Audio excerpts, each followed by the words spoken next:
حضرت عمر بن خطاب رضی اللہ عنہ سے روایت ہے، کہا رسول اللہ صلی اللہ علیہ وسلم نے فرمایا،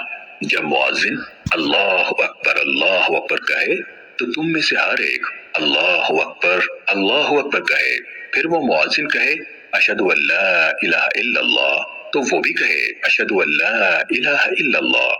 پھر مؤذن اشہد ان محمد رسول اللہ کہے تو وہ بھی اشہد ان محمد رسول اللہ کہے، پھر وہ مؤذن حی علی الصلاۃ کہے تو وہ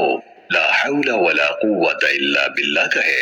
پھر مؤذن حی علی الفلاح کہے تو وہ لا حول ولا قوت الا باللہ کہے، پھر مؤذن اللہ اکبر کہے تو وہ بھی اللہ اکبر کہے، پھر مؤذن لا الہ الا اللہ کہے تو وہ بھی اپنے دل سے لا الہ الا اللہ کہے تو وہ